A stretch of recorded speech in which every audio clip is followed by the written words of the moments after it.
Ooh. Broadcasting from our station, spinning 3,900 feet above the watery sphere. I can see for miles and miles.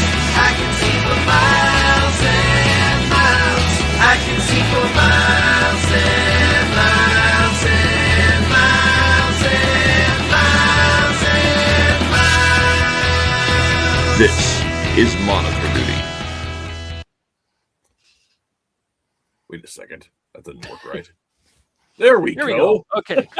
Ladies and gentlemen, welcome one and all to the latest episode of Monitor Duty. Today, we are keeping our eyes on something happening right now instead of like 30 years ago.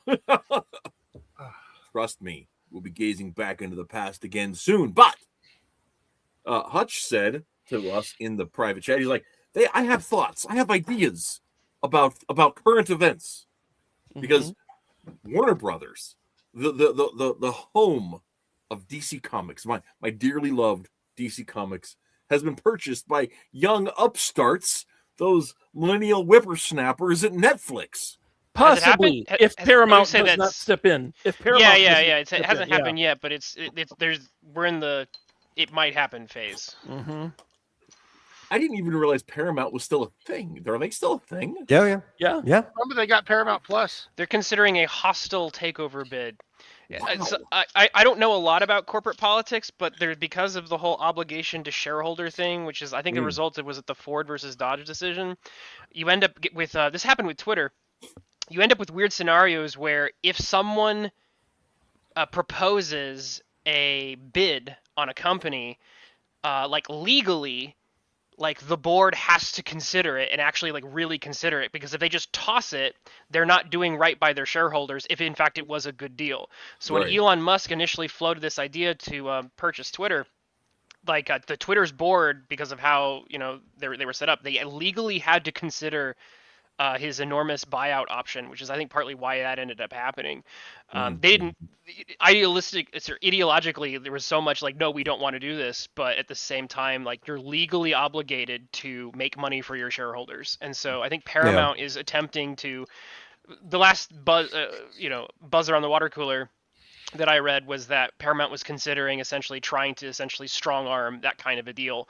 Right. Okay. So this is really interesting, right? Because I guess I remember people talking about Paramount Plus, but for whatever reason, I had thought they had stopped existing. I don't know why. It doesn't make sense, but I thought they had been absorbed by Sony. Oh, no. Because see, Paramount is still actually one of the largest studios in the U.S. and nobody pays attention to them.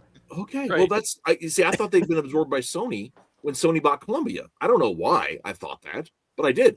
But that's where all really the bad funny. Star Trek comes from, is from Paramount. That's where all the new Trek that sucks that comes from Paramount. But I thought that doesn't NBC Universal own Star Trek?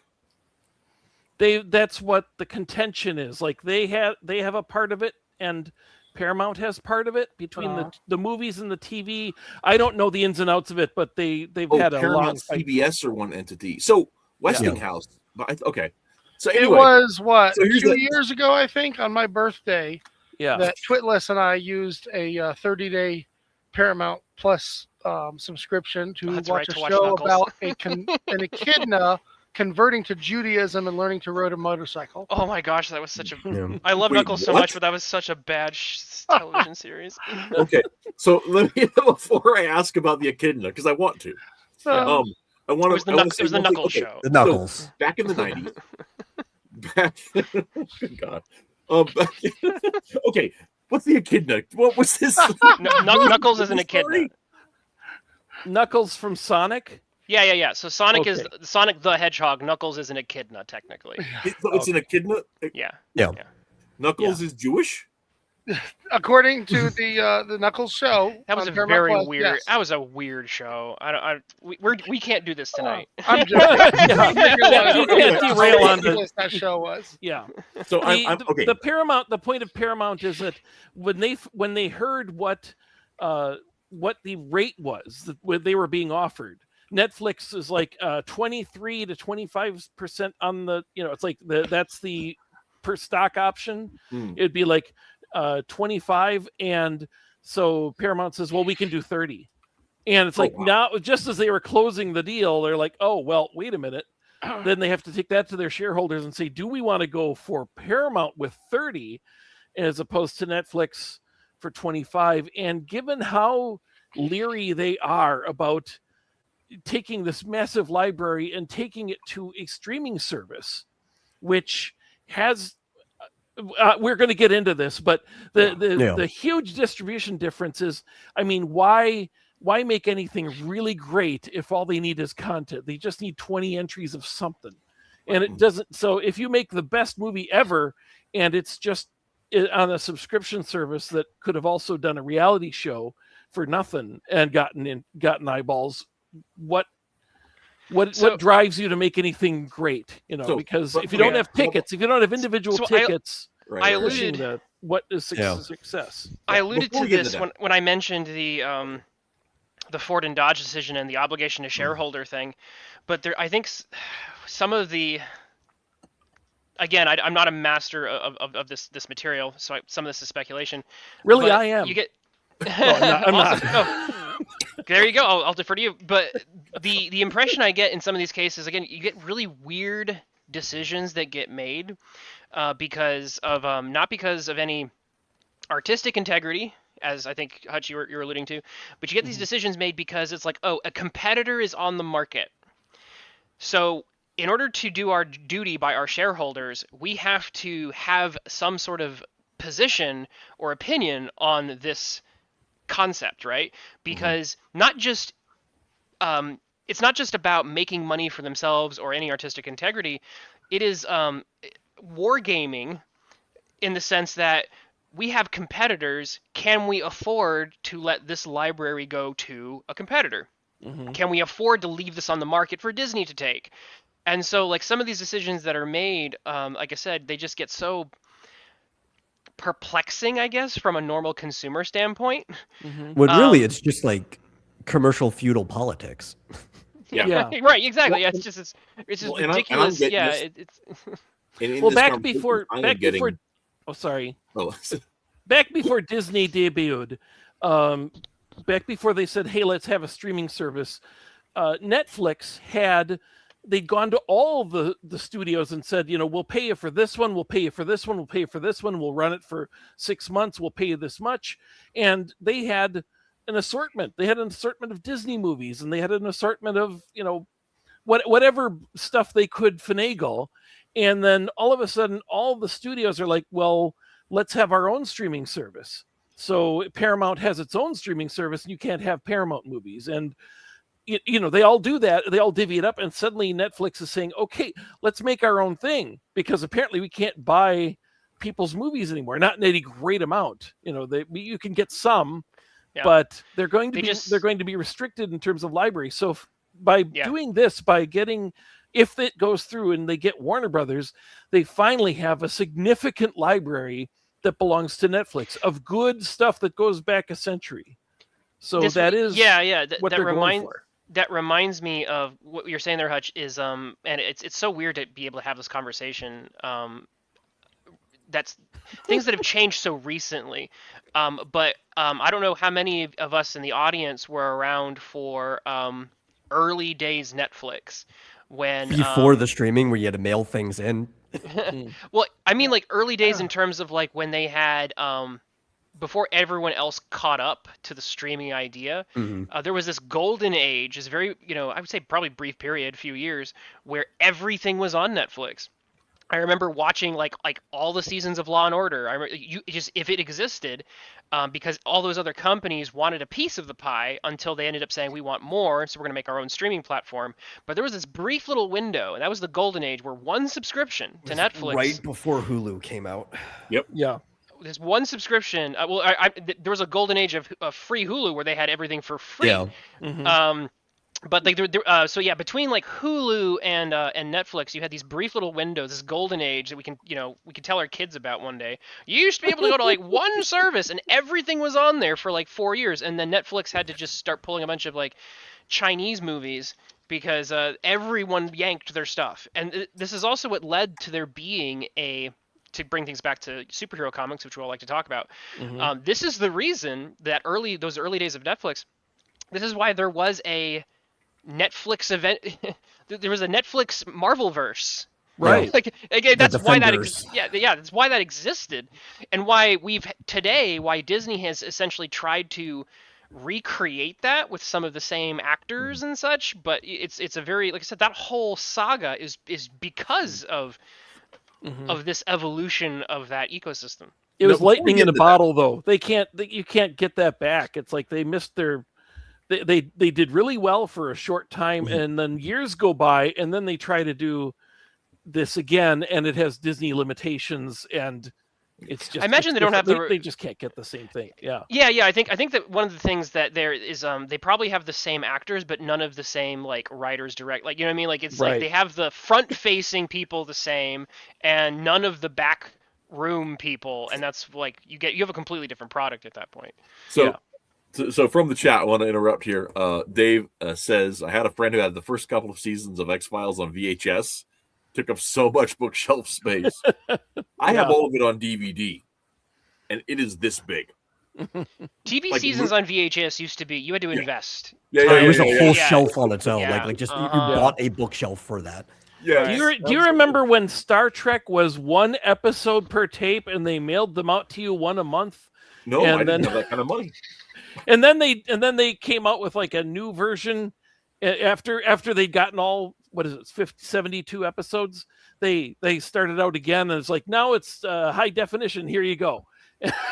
and people had, the serious collectors had bought it over and over and over again. That's why they call it the double dipping, except for Trekkies it's many, many, many dips they have done to always own Star Trek. It was similar, but I had every single episode of the original Mighty Morphin Power Rangers on tape. But they were better about it. They had 2 episodes per VHS. Well, that's 'cause- yeah. It's probably because they're half an hour and not the Yeah. 45 Yep. minute. I had a whole bunch of things like that, but I had taped them myself. Not Power Rangers, it was Batman. But I As you taped do them in myself. Nebraska. Super low play. So like you have like 9 hours of content on your VHS cassette with all the fuzzies. My family had plenty of those. Yeah. So back to the Netflix Well, before the we Paramount hold on. potential acquisition Well, here. let Matt say what he wants to say to So finish here's it the up. thing I'm flashing back because I didn't know about the Paramount thing till now. Okay. And I didn't realize Paramount was still a thing. But here's the thing that my little Gen X mind ticks along. And going back to the 90s, or everybody had their own TV channel, right? Disney Channel had been a thing through the 80s, and then you had the WB network that had broadcast and cable, and you had UPN, right? Right. And all that kind of stuff. And then Paramount UPN Net, which and is the WB Paramount Network, and that's what the Voyager was on. Paramount. Yep, So yeah. right. Okay. And then those UPN and WB merged to be the CW, and that is the thing for who knows how long. And then they pulled that to only streaming, and now Paramount is there again. So it's just like, that's weird. I'm like having like a deja vu going on here. Remember, in the end, the same 150 people are in control of all of these companies. They're not really any different. Well, no, of course not. Yeah. And they're So- assuming that it goes to Netflix. And I don't mean to jump on what you guys wanted to talk about. I pushed it back to Matt for a second, but the reason it interests me so much is that you remember there was a time where Netflix was just greenlighting everything, and everybody was making jokes about it. That you call them up and pitch an idea, and they're like, money. It's like they'll throw money at anything and everything, and it's like it would be interesting to if they owned DC Comics. If they ever got to be that way again, we don't know what the future is. I mean, they for streaming. still kind of are that way. They're a little pickier just because they have to get better returns than they used to. Yeah. But Netflix is a first and foremost money-focused business. They're not really an ideological business, but that's why they'll have an equally amount of like woke things as not woke things Is on that- there. They I don't know if defended I- Dave Chappelle. I don't know if I during don't know his if I big can thing. co-sign that, because there's an entire meme that we see on I see on social media all the time, that the Netflix adaptation meme, like every Yeah. time. Oh well, yeah, I know that meme, So and that was actually you're- one of the things I was talking about, where people have a really bad idea about the company of Netflix that doesn't map on the reality of their history. How so? Because like there's too many instances of Netflix Well, okay, so the adaptations. thing and- about Netflix, right, is as a studio, they don't push any of this stuff. They just want money. What you have to go is you have to look at the actual, not the, I guess this would be the level of production or publishing side where they throw the money at things, but the actual studio that's doing the filming, like the actual on the ground production studio. And a lot of those have been the same studios that have pitched the same things, have come back up. And you can find differences where there are things that they do that aren't by studios like that aren't woke at all, and then a bunch of things that are by studios. So All there's I like know a second is that- degree of separation here. All I know is that every piece of nerd media that they do is Netflix memed. Castlevania. Well, and you was could track all the same people destroyed. involved in that Tomb stuff, too. Raider, Masters of the Universe. Oh, and I agree with you. Those are it's awful. like it's The Witcher. Like it just goes on and on. Well, I think the point is not that Netflix. I mean, we do have the Netflix meme, but it's not Netflix. It's not just Netflix, because Disney did that with what is it? A Wrinkle in Time. It wasn't a Black Family originally, right? And I thought there's it was Amazon that did that, but No, Amazon and Dis- Disney are actually It's- doing it more. To be fair to than, Hutch, it's an yeah. industry-wide issue, but it is notorious at Netflix in particular. Well, Right, if I but may the- say that the meme, as I know it, when it comes to Netflix, is specifically referring to anime that went live action. It's not just that though. They do it, like I said, they do with The Witcher. It was the same thing. That's not. An But anime. again, it's the studios, I so thought I people can loved find The other Witcher. stuff where if it's Netflix also has a Netflix Japan studio, right, that they work with. And if you actually look at the stuff in Netflix Japan, it's nothing like the other stuff. So it really depends like where and who is doing the adaptation. There's a lot of actually live action like anime and video game stuff that Netflix paid for that are made in Japan if you're willing to watch like a dub or subtitles, that's actually really good. if I could explain for a moment that what we're dealing with is not an ideological by studio thing. Yeah. It's that 5 years ago we had the George Floyd thing, and every studio ran to put, the prominent thing you sign in. It's like black film right here.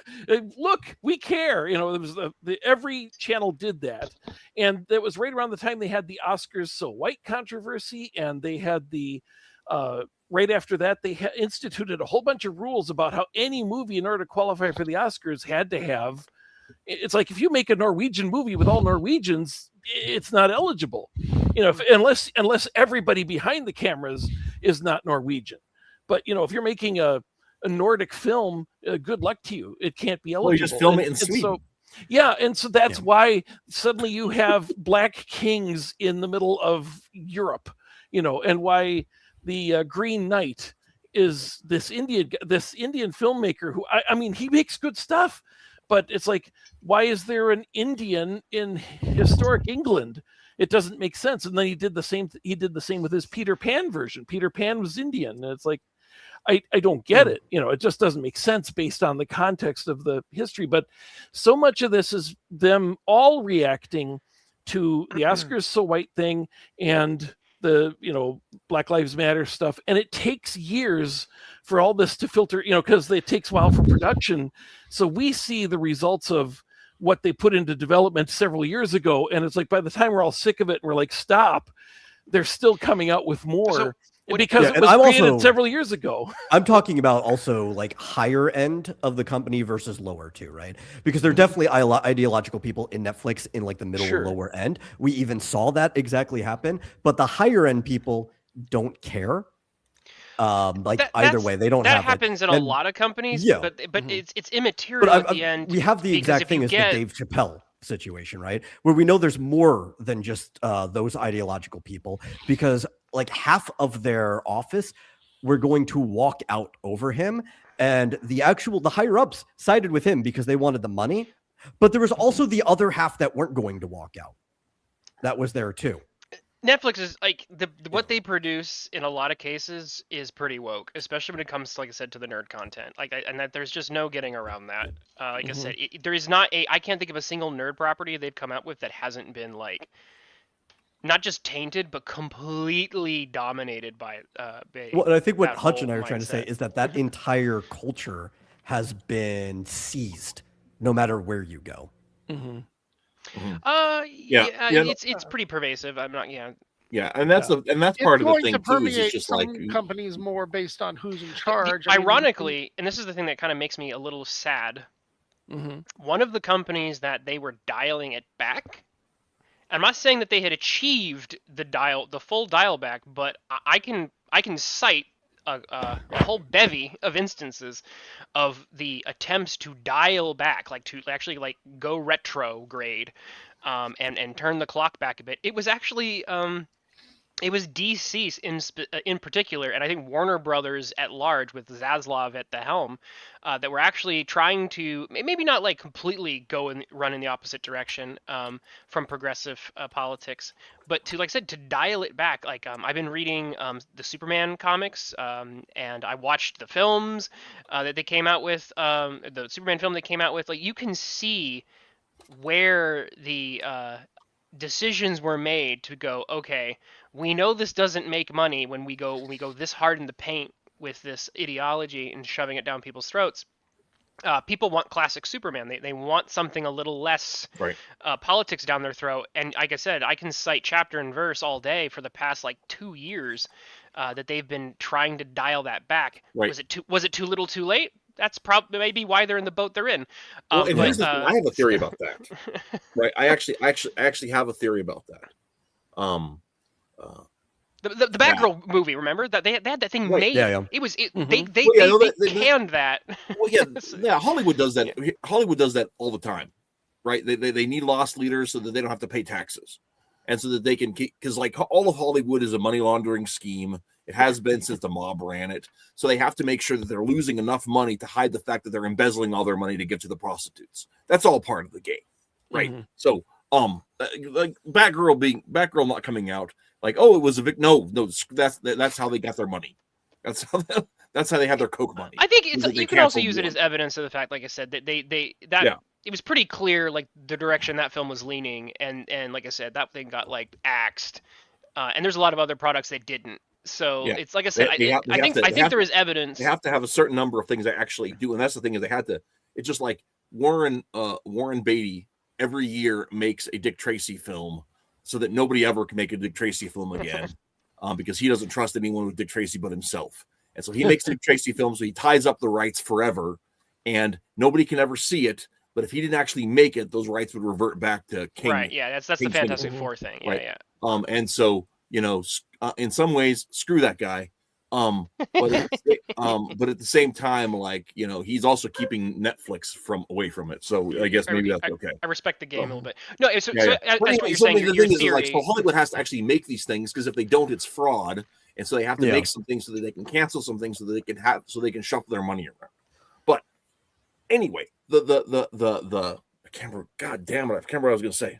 I was saying I was leading into here's my theory about it. I remember about the real thing about like DC and Marvel, both of them, that they have these things where they'll like, or even Image, where they'll have their book that's just a big dumb book, and it gets people, their old fans, to come in for the thing, and then eventually then all of a sudden it flips, and your favorite character is gay again, or your favorite redhead's now like a black lesbian.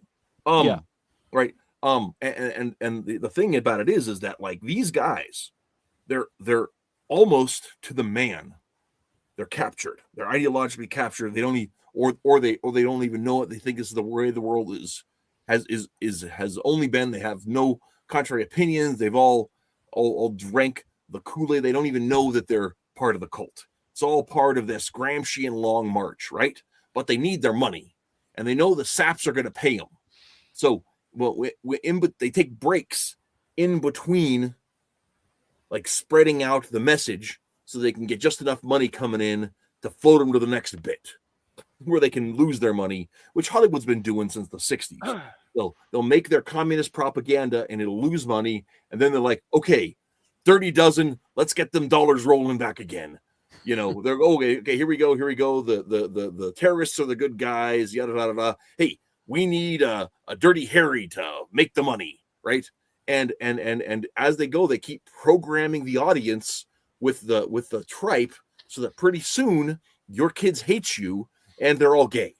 And that's but then that doesn't make the money because the depressed gay kids don't go to the theater. So we need to get that money from mom and dad again. Let's make one good product that they're gonna put down the cash on the barrel head for. Okay, now let's back to programming the kids. Let's turn them all trans. Let's do it. That's an interesting theory. I have one of my own.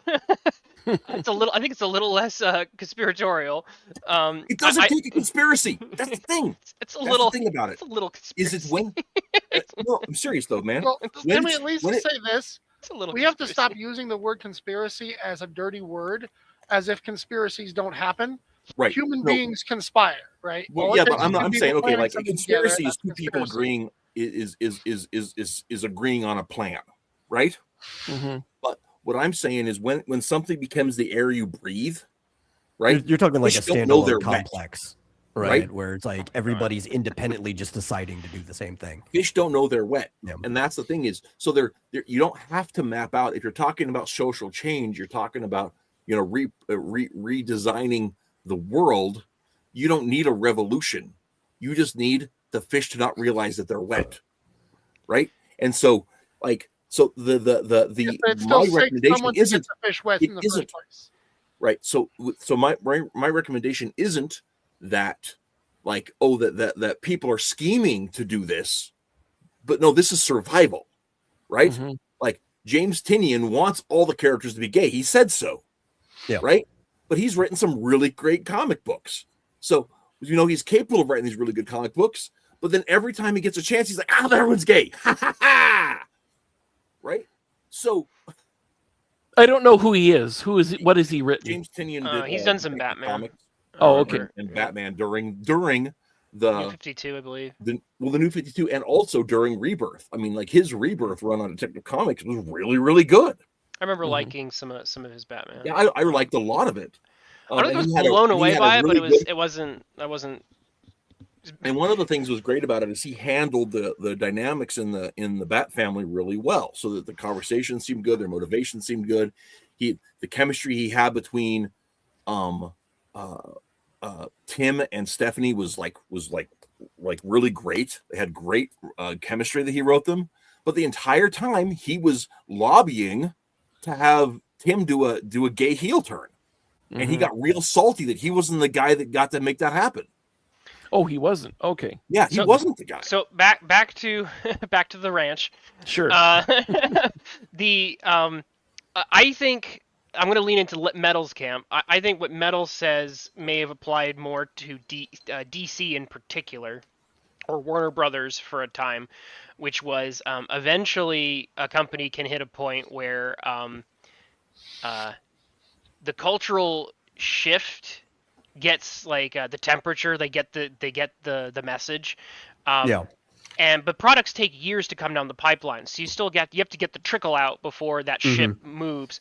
But I think that, and again, this, like I said, this is the interesting thing tying back into this purchase. Mhm.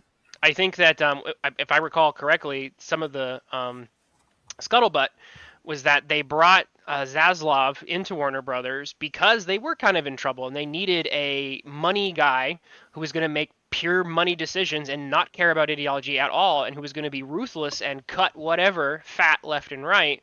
The narrative at the time was that, for example, Batgirl was one of those pieces of fat. It was like, we're not going to make money with this. This is a piece of garbage. I'm cutting this. And the message, at least in terms of the media news, was received. It was like, there's a new boss in town, and like I said, and that's around the time, I think, around that period where we got to see, like I said, this dial back, and at least in some of the DC books, you could see very deliberate decisions where they were deliberately trying to appeal to older customers, and not they never completely repudiated the progressive stack, But like I said, there was a dial. Like I remember we joked about this, where like Superman erects a wall from all of the Yeah. the DEI super characters, and it said, Right. "Y'all are over here. We're gonna have an like." It was, Well, it was also, to be it was fair, comedic. Yeah. towards the idea that the movie was cut not just for tax reasons, but because it would have been a horrible loss for them. It wasn't just like the normal amount of cuts. There were like 15 movies that were canceled that year when he came in. There was a lot. Yeah, that's fair. Yeah. You may be right about that. That's So again to tie this back into Hutch's over and the overall I guess conversation thread here. Mhm. What's interesting is that or to me is that and this is one of the things that has me a little nervous, was that for the past few years I've actually been kind of happy to purchase some, not all. There's some DC products I think are still gross, but there are some DC products that I'm actually enjoying and I'm happy to fund. Like I said, I'm reading Superman, Justice League, Justice Society. So I have a pull list now. I really enjoyed the DC. Like I said, I personally enjoyed Superman a bunch. I was looking forward to seeing more films of that, in that new universe. So like I'm like, ooh, cool. I like the current trajectory. It's not perfect, but I'm much more satisfied with the direction things are going with this company.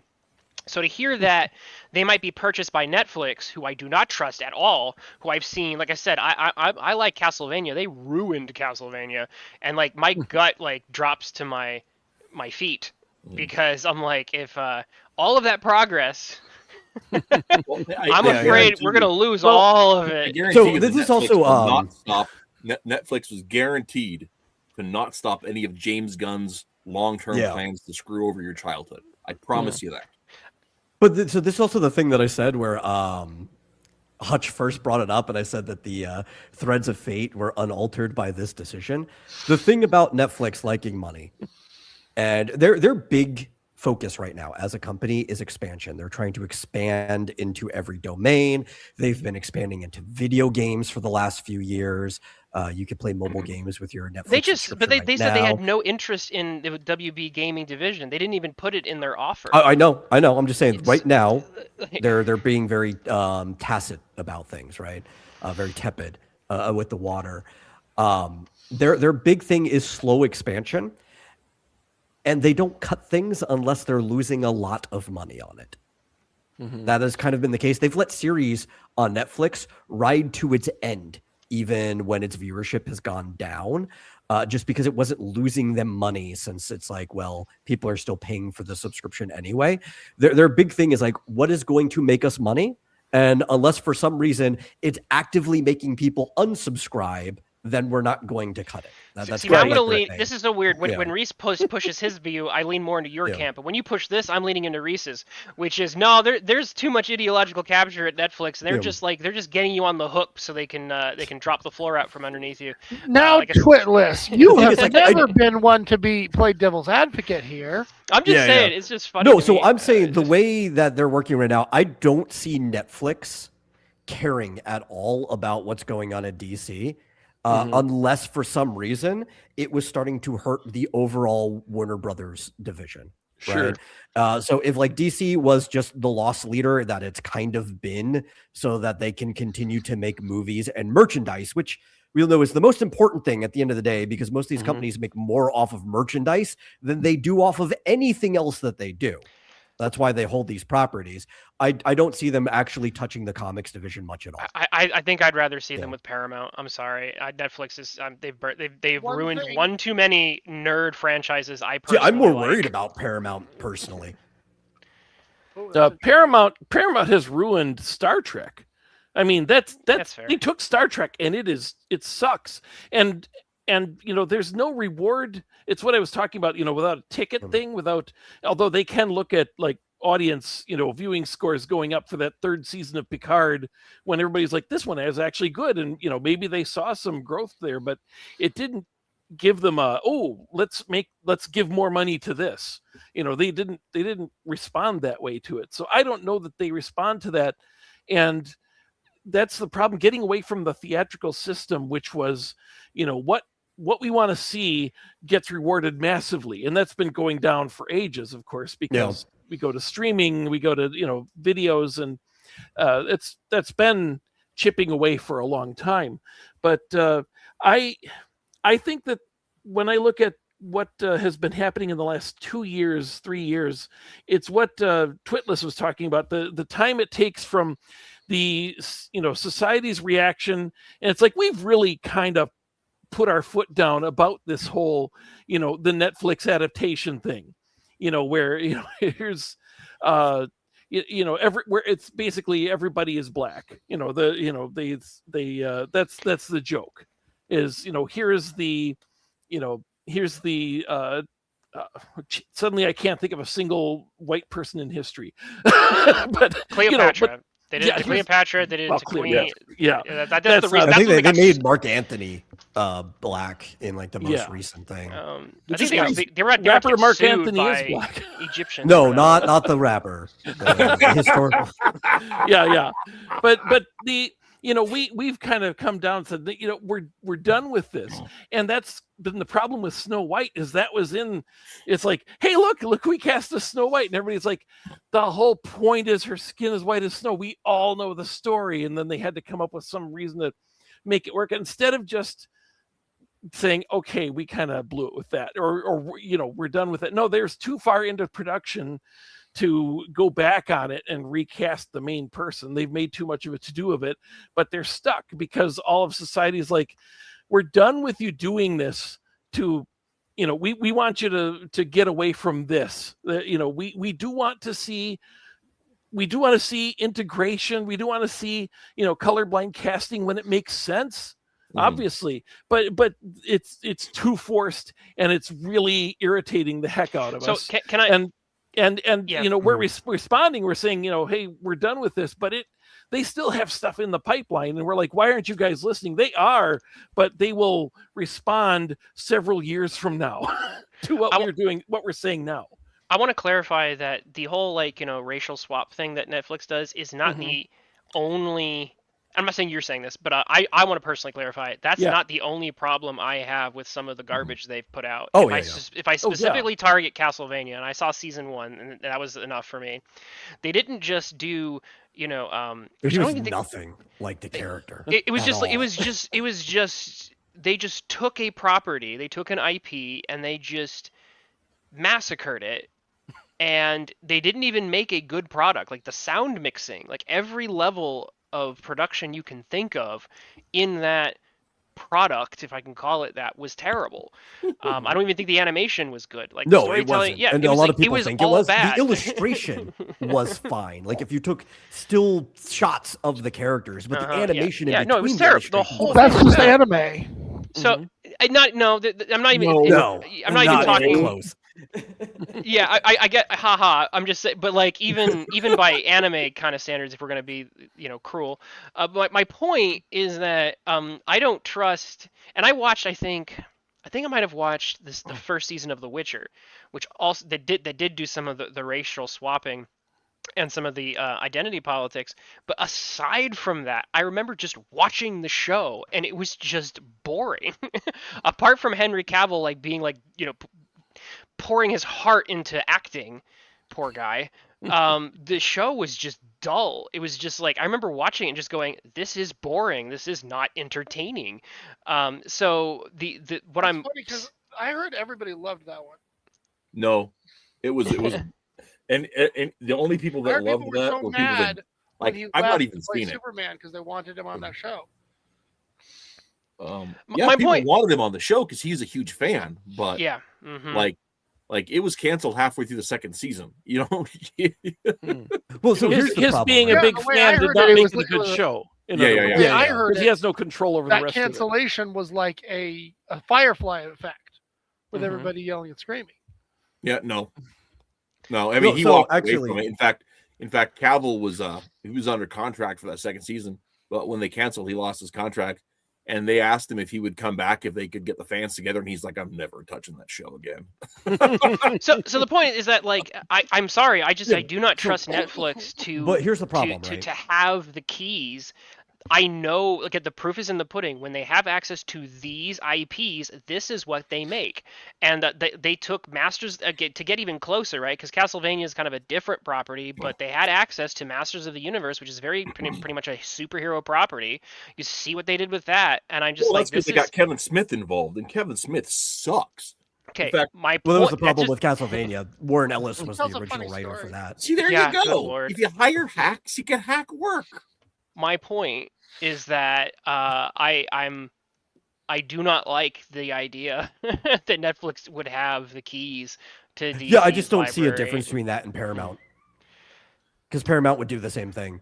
I think I'm personally burned more on Netflix because I I have think more you need to think experience about- with it, and I have less experience with both Star Trek and Paramount. So that's probably informing my The other thing individual. that I think you might also be missing is that you weren't there during UPN, and that was pretty much garbage. Yeah. Can I bring up? It was something Voyager and that- garbage. Yeah. Everything that was that's terrible about the CW is terrible because it was UPN. Hmm. Can I bring Yeah. something up that Yeah, go ahead. most people, I'm guessing, have not thought about? In an age where more and more companies are choosing to abandon art in favor of AI slop, Yeah. DC has come out and said, as long as we're in charge, we will not touch AI. AI does not come in this company, doesn't get its foot in the door. Yada yada. That's a lie. I think so, huh? Oh yeah, because everything DC has done in 20 years is essentially AI. They just keep yeah. Here's my point. Your chat bot is smarter than anybody working at Oh my DC Comics. Here's my point. The fact that Netflix is going all in on AI. If someone is going to take over DC, they may not have that power anymore. Who do you think is the bigger danger in this kind of scenario? Paramount or Netflix? I have not heard Paramount's opinion on AI. I know Netflix wants to go in on leveraging it, like all in on it. Mhm. But I don't think Paramount's been vocal on how they feel about it. Yeah, You think? Can I actually derail things for just a second? I'll keep this very Please. brief. Yeah. I do believe when I watched the Superman film this year, which I said I enjoyed. I saw it twice in the theater. I would have seen it 3 times if I had the chance. I love that film, but I had to recognize something very interesting, which was the fact that I do think we are currently witnessing, at least maybe with that character, and I think some others, a potential a swan song in a decade. Not only will Netflix have AI tools, but you will have access to a lot of the same tools. Yeah. And so we're in some very interesting times. One thing that I think is interesting is that our conversation about who buys DC, some of this may become a bit academic as 2 things happen at the same time. Some of these products enter the public domain and the AI gets better. So at a certain point, Hutch is going to be able to simply type in "make Batman show," and he can make whatever he wants, and there will be no copyright restriction because Batman will be public domain. So Actually, I was going to bring that up about. The idea that some of these fights about who owns Batman and Superman, it's like that's only potentially, again, we don't know what the future is going to hold, Yeah. but that's potentially a decision that's only going to matter for the next 10 years.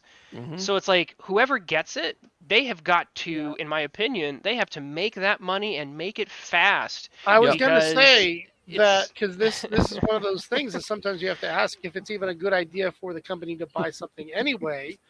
Case in point is that Amazon has just bought James Bond. James Bond goes out in 2035.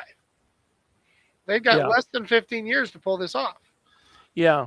Well, we still don't know what that's going to look like because, as we've seen, I mean, we've got Mickey Mouse, the basic Mickey Mouse, not the design that everybody knows, but the basic Mickey Mouse Steamboat is Willie, public yeah. domain. Yeah, Steamboat Willie and Popeye are public domain. We still there may be some really bad Winnie the horror Pooh movies as out well. there, but Yep. but has anybody really tried to make a Mickey Mouse movie now that Mickey Mouse is public domain? No, nobody has done that. And well, in fairness, reason Mickey is- Mouse has been past it for years. yeah. He doesn't But have. I'm think not that's trying to what talk that about is. Mickey Mouse. I'm talking about the fact that what Chuck Dixon and I've talked with him about this. It's like he said, basically you can try. You can, the fact is that it is legal for you to do it doesn't mean that they will let you. They will take you to court. Do you have the money to fight it in court? So you can try to make your Superman movie. They'll take you to court and you're like, we're perfectly within our rights to do this, but you got to have, basically the court is the punishment, as they say, the legal challenge is the punishment. But the only other process people is who the would try punishment. that Process are is the punishment, literally yeah. their competitors who have the same amount of money that they do. I need to add something very important though to this, Mhm. which is the difference between distribution and the creation of it. So in previous epochs, you had the situation where you try to make something and then even if they didn't have a case, they could shut you down. With the advent of these AI tools, and we can see this because it's already out of control. People will be able to individually make their own private Batman movies for free, and they don't even have to distribute them. There's no stopping that. And then if you secretly distribute that to some of your friends, and then your friends make their own because they can just use your prompt set or whatever and just make some tweaks to it. Like I said, we're in a completely different media landscape. To basically just put what I said and just wrap up my little tangent. What is pertinent to this discussion is the question of the ownership, this deal, and all the money that will be spent has, in my opinion, and you guys may agree or disagree. Interesting to hear what your thoughts would be on that. But I think there's potentially a clock on.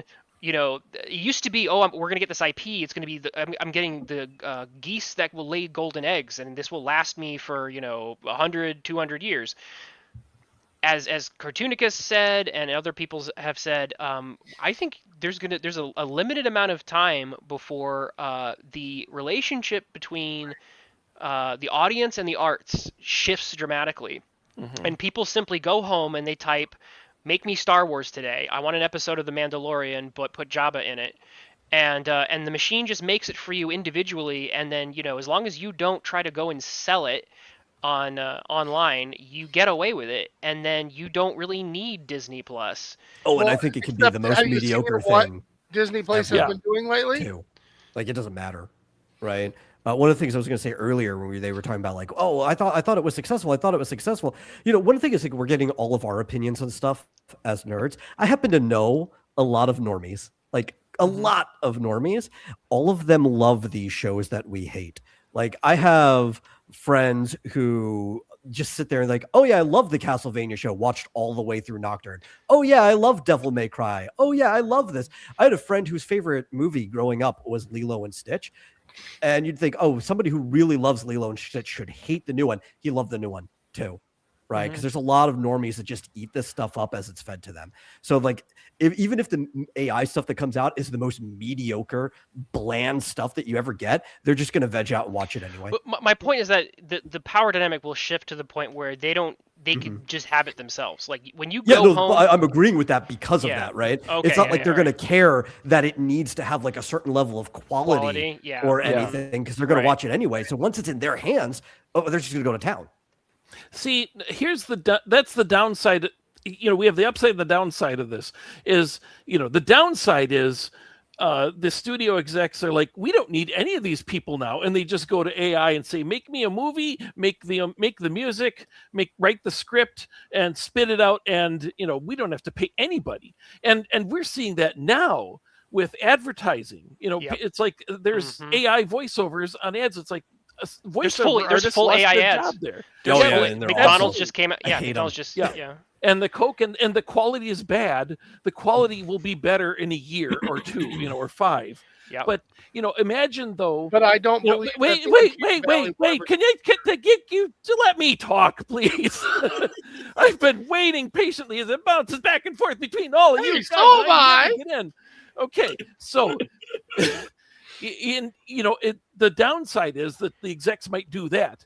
The upside is, they say, oh, we're not going to allow AI. Well, what if, 2 years, 3 years from now, when I can fully sculpt what I want, and we don't get the hands with 8 fingers and the, all that sort of stuff. It gets past that, quality level. And I go to it and I say, okay, I want to make an animated series. It's going to be Elongated Man, the series. I'm going to write it. I'm going to put in the script, but I want you to design an actor. He's 50% Matthew Perry, 50% Dick Van Dyke, 50%, Russell Johnson. Okay, it's thirds, He's huge. It's just, cross all those, make the act. That's what the actor is going to look like. And then stick to that design. He doesn't change every 30 seconds, or every, switch between this and that like it does now. Okay, when it finally has that kind of stability and I can design my sets digitally, I can have it put music behind it, but I say whether that music's good or not. Now, if I can, in my own house with AI, put out a 13-episode Elongated Man series that I've sculpted and I've approved from beginning to end as being quality, and then I go to DC and say, it's all done. Do you want to publish it, or do I just hit delete? They would be interested in that. And to say, well, we're not going to do anything because it's AI, there will be good things like that. There's also going to be, we don't need you to come up with it. We'll just say make one, and that's kind of the point I've got, which is the fact that when the studio exec can do it, so can you. And at that point, your relationship. This is something I've been talking with some other people about, but your relation. Not again. I'm trying to wrap the bow so we can not go too far into that can of worms. But it is important to think about, and it is pertinent for this discussion, that in a few years, we face the fact that our kids, the people who will be the natives of this technology, will think of entertainment very differently. Yeah. We think of it as something that is made by someone else or made by us with a lot of effort. That's what we do with our comics and such.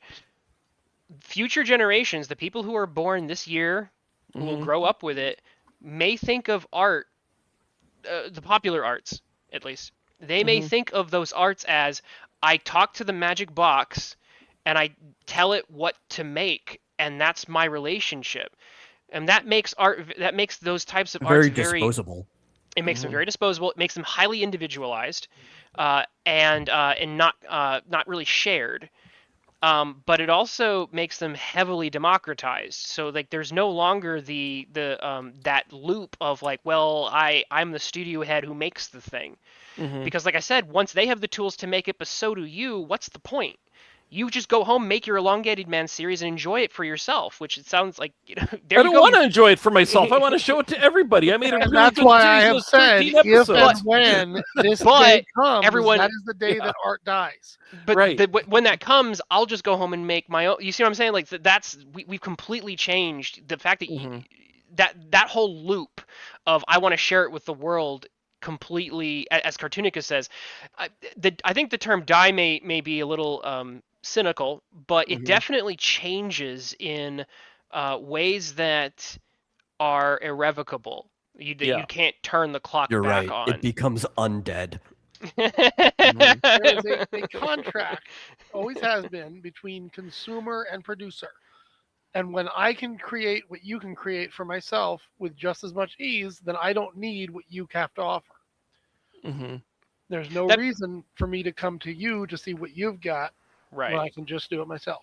So for the popular arts, I think that makes them highly individualized. Weird Al Yankovic actually said something about this a few years ago, I think. He talked about the fact he doesn't do parody songs anymore. And he said that there was very little... back when he used to do his parodies, he said that there was everyone had a point of reference. It was like a shared culture of exactly what the song was right now. Here's Johnny. It was like nobody knows Johnny Carson anymore. So the Here's Johnny song from the 80s isn't funny anymore because they don't even get the joke. Yeah. So he said that today, and he wasn't even saying it was a bad thing. He said that what we have instead is everyone has their own niche. Everyone has their own pocket, their own small community. But I can't just make fun of something and everyone knows it. So things have become more individualized. I think AI just takes that and just exponentially magnifies the concept. So Yeah, the again, internet started, right? It's the same trend with the micro Right. celeb, except it's finally hit music, and it's going to hit everything else too, And now it's and hitting everything AI else. is just going to expedite it faster. So again, to wrap it back in, this deal I think has I think this deal itself is kind of a swan song. The idea, I'm going to purchase a library of intellectual property and I'm going to make money on it for the next 100 years. I think that the corporate experience of that, I Right. think, is something that is about to be a thing that of the past. That's an interesting thing to And think that's about. what I've been saying, is that the irony is how so many of these big companies who are really pushing the AI direction, I don't think they realize that they're putting themselves out of a job. Yeah. But also to answer your question from earlier, Cartoonicus, because you did ask, I went and I looked, and Paramount has two very conflicting opinions on AI. The only two that they've given out this entire time, one of them, the most recent, was that they were attacking Netflix about it wanting to go all in on AI only because of both of them are claiming right now. So that was like their attack in this claim for trying to bid for WB. But then if you go 6 months earlier, Paramount is saying the exact same thing as Netflix hypocritically about wanting to go all in on AI and only change their tune for this bid.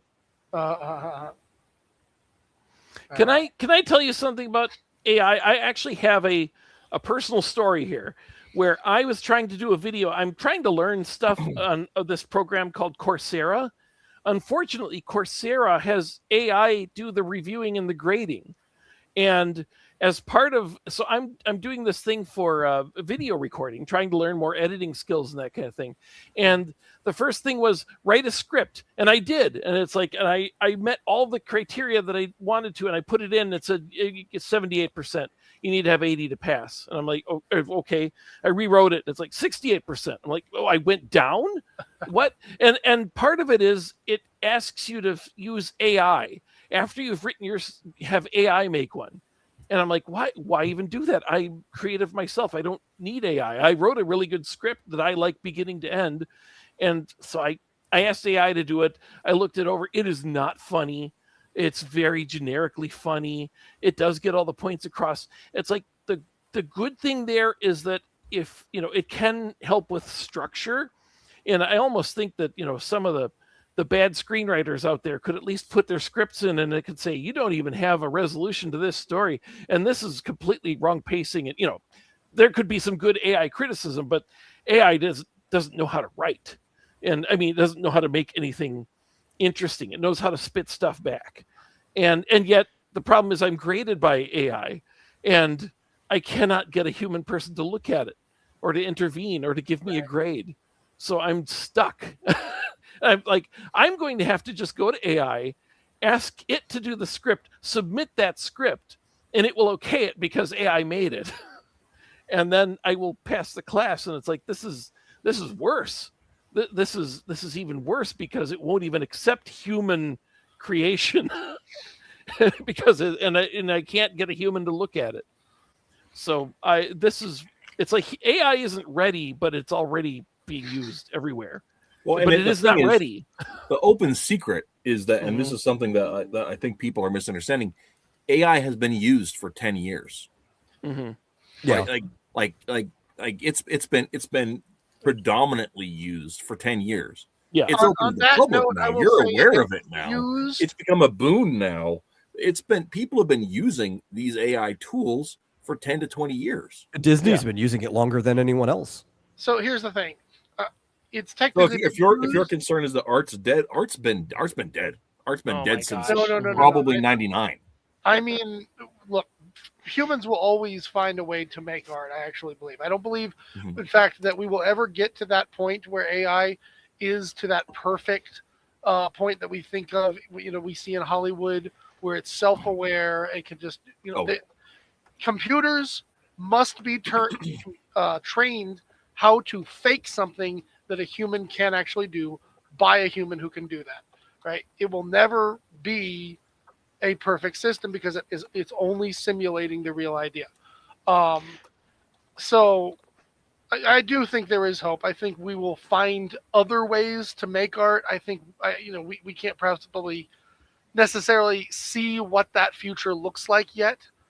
It may be that certain types of art forms get completely abandoned as new other kinds of concepts come along. Maybe things become even more digital. Maybe other people reject it and revert to doing more physical things like sculpture or playing music just to get away from AI. I don't know. But what I do mean is, in theory, if that ability to just say, Siri, make me a Mario video game right now, and click and have it in 6 seconds without doing a thing, that's the day that our contract is broken, that there is no reason for me to care what you or anybody else out there has to offer. So I want to bounce off of that, because I think you're onto something there, but I do have a different viewpoint on the conclusion. First off, I do think that it is counterproductive to, I'm not saying you're doing this, but I find it to be counterproductive for people to say AI will never reach a certain level, because that's just a challenge to the tech bros, and they've already proven everybody wrong 100 times. So I feel like it's just a matter of time before it hits that point that you're describing, which let me tell you exactly why you're wrong here, okay? AI will never be human. There we go. Nobody can change that, no matter what they do. You're correct. So I think my point will end up reinforcing a little of what you're saying. That being said, when it comes to entertainment, especially popular entertainment, it will hit the point where you can hit a button and it will make the Elongated Man series, which has an upside and a downside. The downside is that we've discussed at length. The upside is the fact that without Hutch being able to have those tools, they'd never make a 13-episode Elongated Man series. It just wouldn't happen. Yeah. So it actually does provide, because of that ability, it allows individuals to make things Hollywood would never make. Because he can make once the tools hit the level that you can really make that stuff, Hutch can make 100 episodes. There's no limit. That being said, because AI will never be human, I think that there will be I have a black pill, white pill kind of a thing to say, and I do have some precedent to say this. The black pill part is the fact that, as Metal said very accurately, most Americans, and by extension most participants in pop culture, there's a reason why Walmart is one of the most popular businesses where people go to, and McDonald's and certain fast food restaurants are so popular, even if they serve crap, is that a lot of people have crap taste. So, as Metal said, a lot of people will just mindlessly consume whatever the AI shovels to them and never think twice about it. So, you're right, and this is exactly where you are correct, Reese. Let me finish my thought. Actually, I want to interject you here, because Reese, this is what you meant when you said art is dead. I don't believe it's actually dead. Right. People are out there, artists are out there. But what you mean is, when you create a machine to help you with something, right, there are going to be two possible outcomes, right? Either you can create a machine that does the heavy lifting, that thus allows you as the human to push further and greater than you could have if you were otherwise having to deal with all these little minor details, right? That's that's the good option, right? The other option is you create a machine so complex that can do so much, it takes so much of the human's experience out of the process that you ultimately end up sacrificing in quality. This is what McDonald's is. Long before we had AI, long before we even had computers, right? They had created a system that was cool because it could pump things out fast and cheap, right? But it was all about this idea that everybody does their perfect little thing, and squeeze. My job is to squeeze the mustard, and that's it, right? And pass it on It's to the the Ford next person. factory system just brought the And food. when you, that gave us comics. So my point though That's is the entire industrial revolution. right, yeah, right. But the point is, but okay, I gotta finish my point, which is the fact that Well, let me finish my point. although the point is that although that's going to happen, the arts are going to take that hit and get redefined for, I would say, the bulk of a lot of people who participate in that pop culture.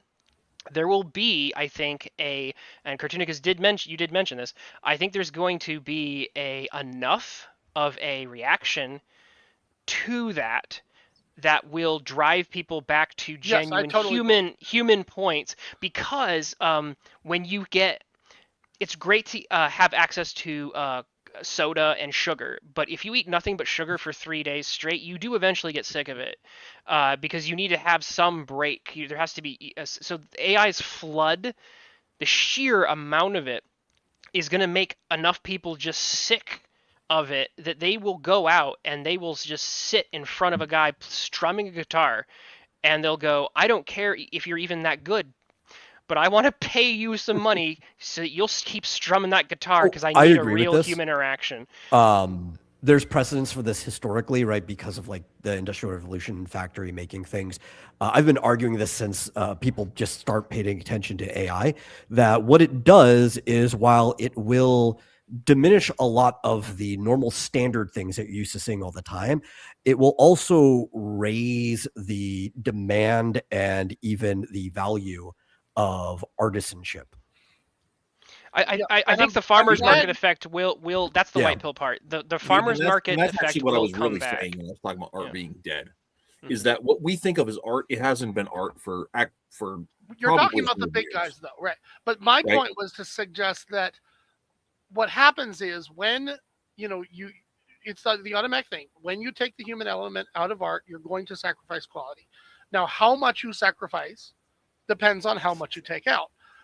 We always in life end up finding ourselves deciding where and how much we are willing to sacrifice that quality and to settle for a lower product, right?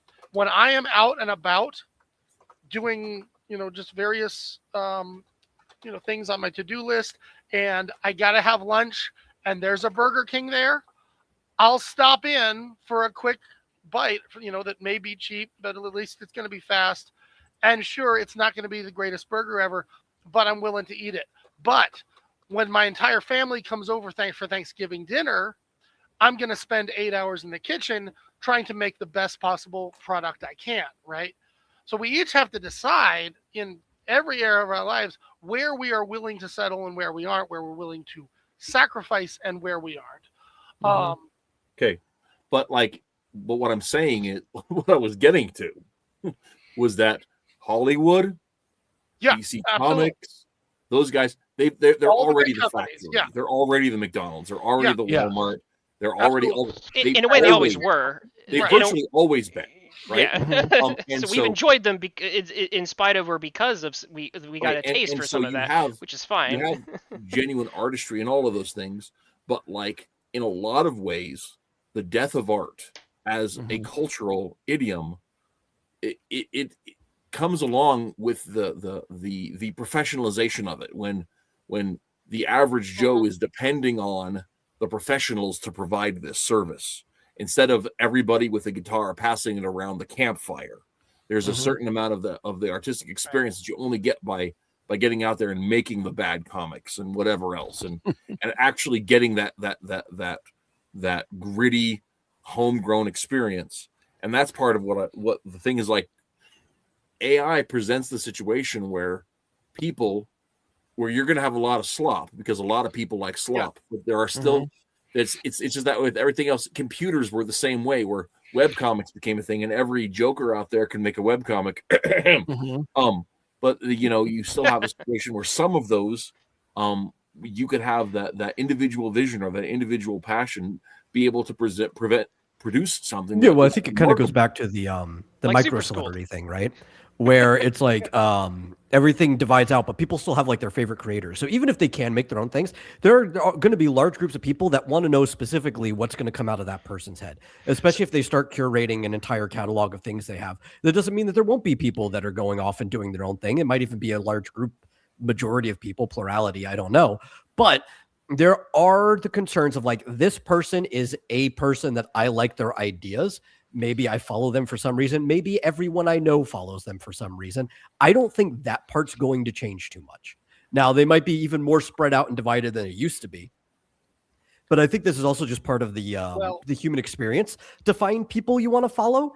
That is kind of like just a natural sort of way that we herd around things. So I don't think that's going to change. But I'm glad you brought up something. I think it was you who said that, you know, the real artists out there at a certain point may actually become more valued because they are few and far between. This is something I have been saying for a while now, and I want to make a plea to everyone out there. When this happens, you have to understand something, that while this is the upside, the downside is this. For every person who latches on to AI as, you know, their primary way of doing something, that is someone who will never pick up a pencil in their life. They have already made the decision that there's no use trying to learn to start at Mary Had a Little Lamb and work and practice and eventually be able to play Beethoven's Fifth, right? They want the final product right here, right now. That is an artist, potential artist, who has just been lost entirely. We are going to see a large loss, especially right away. And when this happens, and I really do believe it will, and those few artists who are out there are extremely valued, may I please make a plea to every creative person listening to this. Right now, start taking on a second skill. Because we are going to need people to preserve those skills while they are otherwise being lost. There are going to be talents and skills and art forms that disappear because nobody passed them on, because so many people were going to AI instead. And we may be the stars, we may be millionaires, who knows, but we will also have the responsibility, in my opinion, to keep things going. So for me, I'm looking into animation right now, trying to get back on the ball with that. Who knows? You might do something completely different. You might be a digital artist over in this side and decide to take up sculpting. I don't know, but learn to do something. Build your resume. We are going to need Renaissance men. Mm-hmm. So back to Paramount and Netflix. The fact of the matter is that one of the interesting aspects of this whole conversation is the fact that it actually does overlap with this other conversation, because that reality is looming, and it's going to impact whoever buys DC, what that company can do with DC and how long they can do it for will be impacted by this larger seismic shift in technology and the arts. Mm-hmm. You know, I have to say, even before there was AI, there was generic slop. I mean, if you listen to country music, it's all go down the road in the mud and the tires and the truck and you know, there's song after song that are all the same. My gosh! But then wait a second. Then you've got, you know, Dolly Parton does, you know, her Jolene. That actually takes some craft. It takes some insight to come up with a story about a woman who's like concerned that she's going to lose her man to another person, goes and pleads to that woman. It's like, I'm not sure a computer can come up with that. And it's if it did, it certainly wouldn't make it as good. And you know, there's good craft in country music, and there's also a lot of this is exactly like the last one, but which is all it's because of that McDonald's formula. That out. Right? Yeah, well, it's also because like people are just like that. I mean, when we have. Yeah. Just like think about the golden age. We love comic book,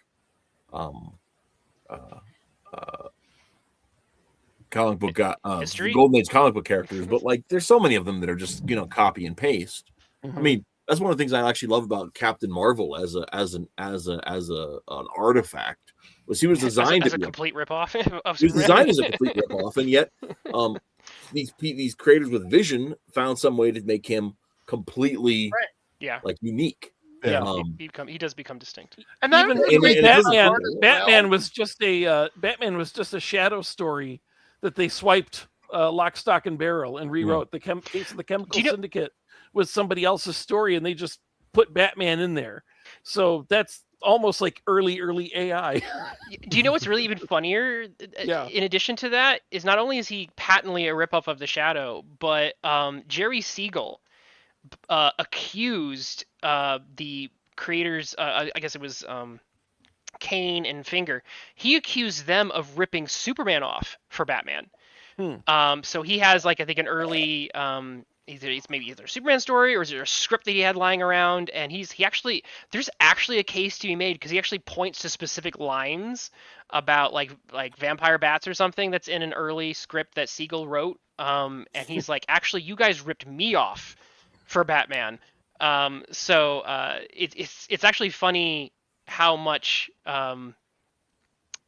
the ripoff is not just the ripoff just keeps going. It's like an onion. You just peel it back, and there's just more because ripoff. nobody wanted to point at them for ripping off the Man of Bronze. Well, and this is the great thing about art. Somebody once said, the art, the creativity is It's the more ability Hugo to steal Danner, without but- getting caught, right? Mm-hmm. Long ago, and in some ways, I think copyright laws, especially the long form copyright laws we have now, have ruined this. Back in the Middle Ages, a guy came up with a pseudo history of Great Britain, and in that he created a character, and then somebody else someday read that and said, I like that character, I'm going to write my own story with that character. And then somebody else said, hey, that's a great idea, I'm going to also write my own story with that character, and I'm going to use the story, the other character that you made up for your story in my story. And people did this over and over and over again, and today we have King Arthur. well, that's Right. not quite the story, but go ahead. Art was made to share, and the art. This is another thing that AI will never have, is the connection from one human to another, the ability to see something, see the value in it, add to it, push it further. Pertinigus, you're killing me. I keep on trying to bring this back to Netflix. All right, we have to be somewhat connected to the thumbnail. So let's try and since we've talked around a bit, I think we should poll the panel, maybe even poll the audience about like what is your gut feeling about this deal. I think it would be cool to get everyone's opinions on what they think. What would they like to see happen, but what do they actually think will happen? Because I would like to see Warner Brothers and DC either remain separate, or DC to spin off on its own and become its own entity. That would. But like I said, I have to recognize that while I would like that to happen, that is probably what's not going to happen. And Netflix, my gut tells me Netflix probably they're the new money. They probably have more of it to throw around. And so in a war between them and Paramount, I feel like Netflix may have the edge. And so as much as I've been yammering about how I hate Netflix, I feel like they might win. And so the reality of the fact is that I want DC to stay not pure, but to stay away from these things. But the reality is they'll probably get bought by Netflix. So that's my read on the situation. What's y'all's read? Well, can I go first? Yes. Since I pitched this all because I had already saw what we were going to talk about being the expiration of these characters 10 years after they're purchased. Assuming the purchase goes through now, then you only have Superman, the rights to Superman, but they will still have the trademark, and trademark is a big thing. So you still have the trademark. You're the only one who can make the merchandise legally, and things like that. So there's still some value to having that. But for the most part, once Marvel can take Superman and put it in their Marvel comic, and Marvel can take Captain America and put it in their DC comic, it's going to be it's going to be interesting to see what happens. But basically, all the value characters are going to be public domain. And what value is there to DC if you don't have Superman, Batman, Wonder Woman, and if those are all, anybody can make those. Are and people are tired of superhero movies, and what would be the value of the rest? They may let it go away. I mean, superheroes pretty much went away for a time in the 50s, except for Superman, Batman, and Wonder Woman. All the others stopped being published for a while. So it's possible that this may just be a thing that loses all its value. Right. And they're like, as long as we can use Superman and Batman for movies, we don't care about the comic books at all. There's no value to continue going forward. I mean, there's not really been much original in the last 30, 40 years compared to, what was created in the 60s and created in the 40s. So they may not, they may not have a value of, DC Comics going forward beyond 10 years. But for the right now, it might be interesting. I mean,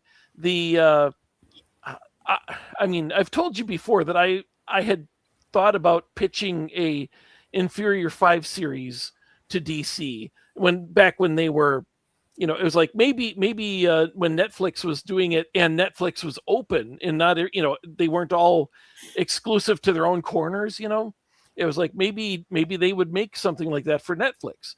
But then they're like, no, everything has to be on Max. It's like, well, I don't know that they're open to anybody outside pitching, so never mind. But I'd come up with an idea for the Inferior 5 that would work. I did race swap 2 of the characters to make sure it's okay. And it would be something, it isn't just an adaptation of the characters right out of the comics. No, DC owns them. If they wanted to make a series next week, they could, but they couldn't make the one that I came up with. And this is going off of what Cartoonicus and Twitless have been talking about. I don't think it's going to be, there's going to be slop, but there's already slop.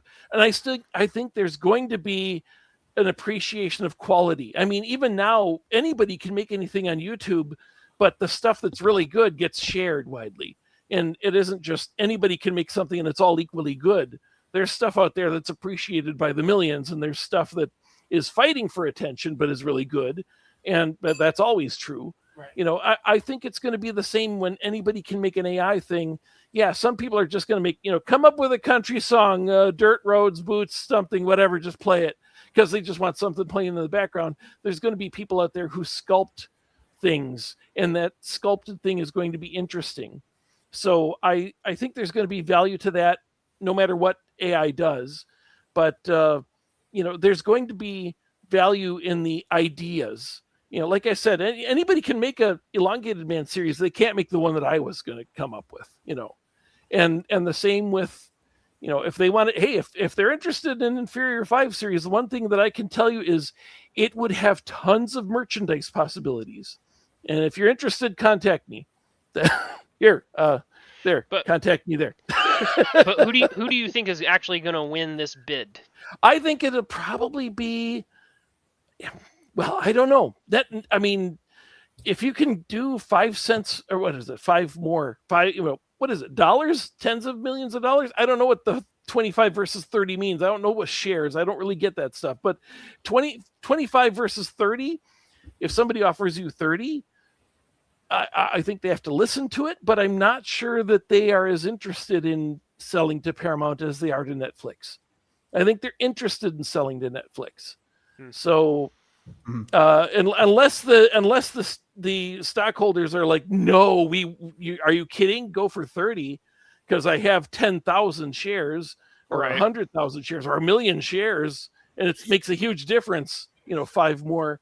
That would be a huge win. $5 million more dollars. Yeah. Yeah.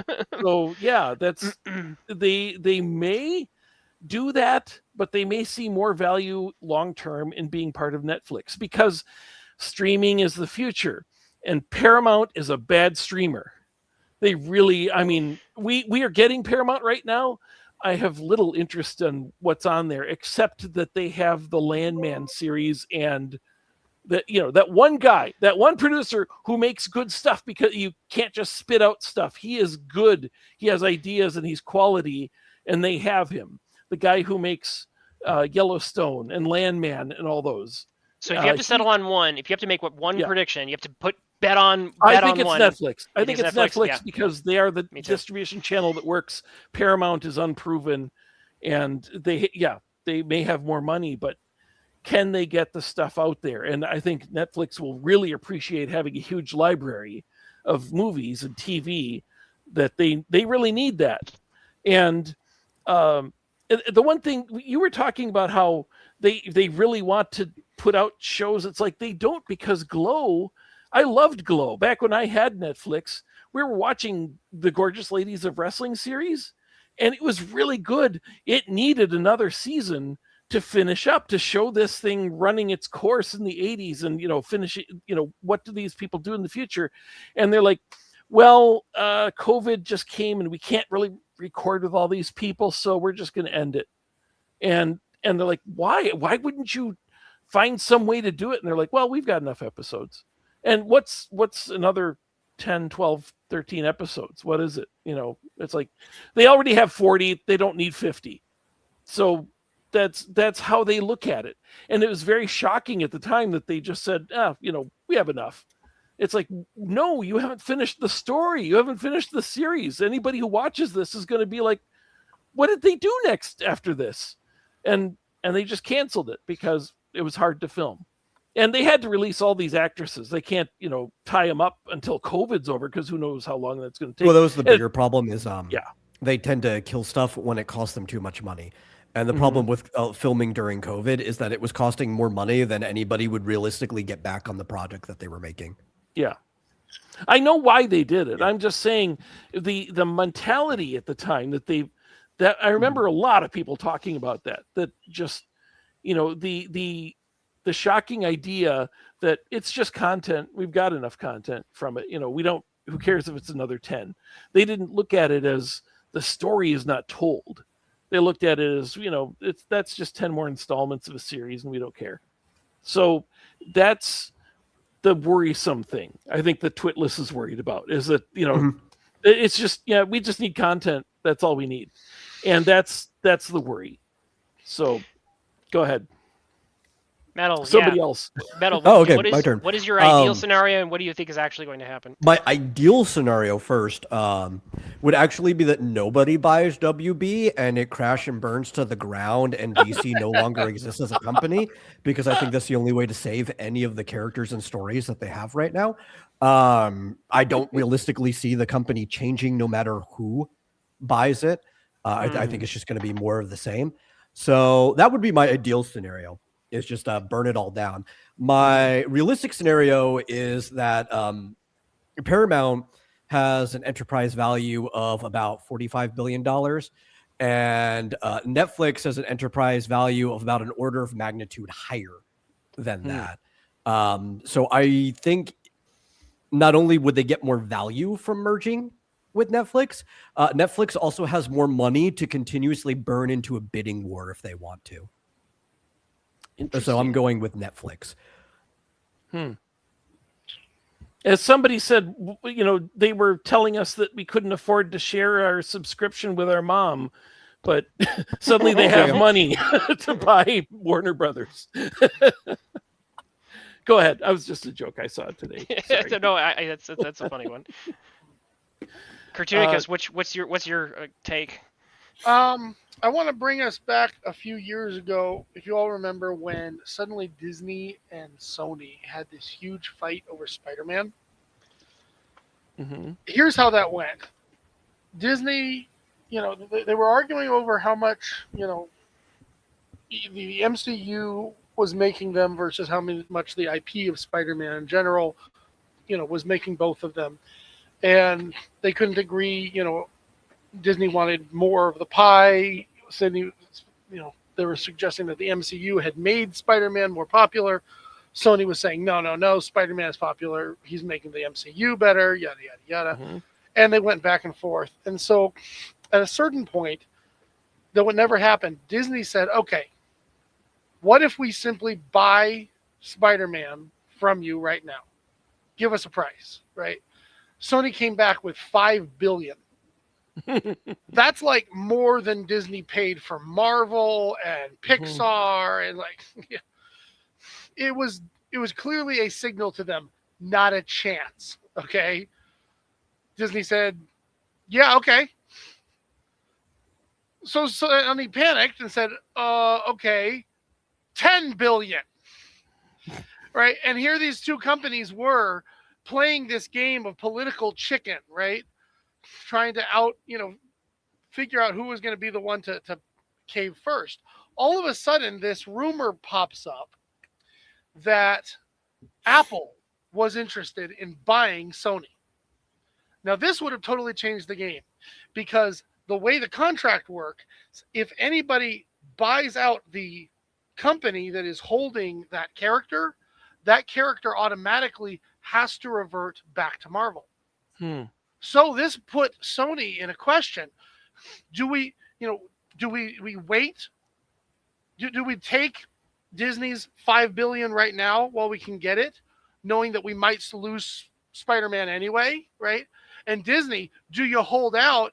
Just, maybe we just wait and maybe we'll get Spider-Man for free, right?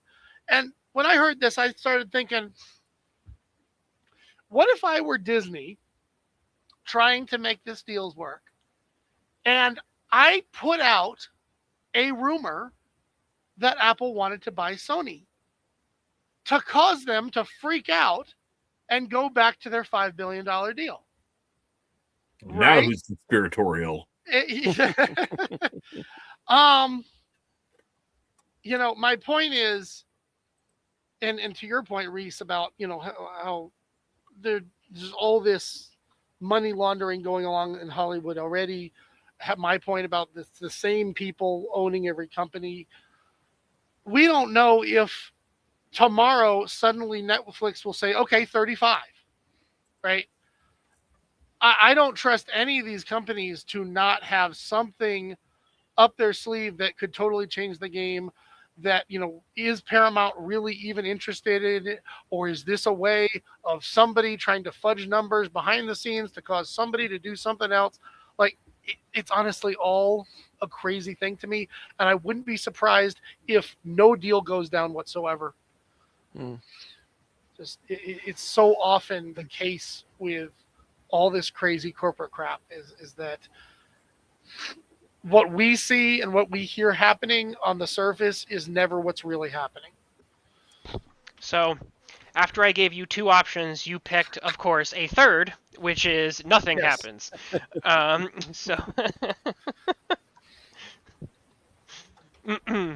Okay, I just came up with some. I was actually writing this just to in chat, just make sure. I wanted to stake this out so that I didn't lose this. I actually had a thought about Disney, and like you said, AI. They've been using AI for a lot longer. I really do think The Force Awakens was written by AI. I mean, an early AI. It really was. Write me a Star Wars character. Here's 3 characters. Fit them in, and I mean that they put it out, and nobody cared about it. Like I said, I care about Elongated Man and writing a good story. George Lucas cares about his characters, even if he's not telling the best stories himself. He cares about them. I get your point, but I think you underestimate the AI-ness of J.J. Abrams himself. I know he did write it. I'm just saying it really does seem like a script that said, okay, just spit out Star Wars elements. Yeah, because that's exactly what George Abrams is. He is a talented actor who pretends to be a director. Yeah, he basically Hutch is saying that J.J. Abrams' writing quality meets the bar of ChatGPT 2. Yes. Yeah. Which also shows that nothing will change. That as long as nobody cares about this. I mean, the reason Picard season 3 worked is they got somebody in who really cares about Star Trek, and he finally made a really good Paramount season of Star Trek, which is amazing. And you know why? Because the guy who was the showrunner was like, I don't care about this anymore. And he just said, here, take the keys. And the guy who took over actually knows Star Trek The Next Generation and did a good job. And before, Yeah. we dive right back down the AI rabbit hole. Did Reese ever give his answer to Twitless's question? Right, we yeah, didn't. yeah, We yeah, didn't. we didn't. I was just saying that we already have this, that Disney has if they don't have AI, they basically have writers who are AI. They don't care. And Mm. and Well, and I mean, even the entire process of how Disney does, I mean, going all the way back to Frozen, Mhm. right? Everything that Disney does, they don't write movies. They haven't for a long time. They do test screenings, and then they take the broad mass of the surveys they get, and then they tweak the scripts and they redo it, and Mhm. that's a big part of it. So they already use, it's the exact same process that AI uses, except instead of using machines to do the crowdsourcing, they're using people devoid of their personalities to do the crowdsourcing. So it's a web machine instead of a computer. So who do you think what is your ideal scenario for this deal, but what do you think actually happens? I as far as ideals, I had not considered it, but honestly, the Metals ideal is the best possible world. Where DC would collapse under the weight of their own failures, and then the characters would resort to the public domain where they belong and should have been for the last 20 years. Because Sonny Bono, wherever you're at in the afterlife, you screwed America. That's Anyway, right. beyond that, I think probably I kind of Cartoonicus is Nothing Happens is actually somewhat compelling. So there's three compelling doors. It's more to depends. suggest that, if I may, just to add to that, it's more saying that what I'm hearing here is that Netflix and Warner Brothers are actually doing something, and then suddenly, as if almost a rumor, Paramount supposedly throws their hat in the ring. That doesn't seem like a lot to me yet, right? I'm not putting any faith in I'm that choosing to concept. interpret that as That could basically be any number of moves on someone's part, is my point. I'm choosing to interpret that as door number 3, nothing happens. No, I'm saying if anything happens, I'm putting more faith in Netflix. Okay. I think part of it comes down to, I think the shareholders are going to have a say, and it depends on whether they think that there's a future in physical distribution or not. Because Paramount can still get things into theaters, Netflix can't really, and I think that's the deciding factor. Is if the voice of the shareholders thinks that there's no future in the theater, then Netflix will be Right. the That's better. actually a very good point. What does your gut tell you is, again, if you had to pick one, what's your gut say? Well, I a year ago I would have said Netflix 100% because I thought the theater was dead. Mhm. There has been a resurgence in theater going after the Trump election.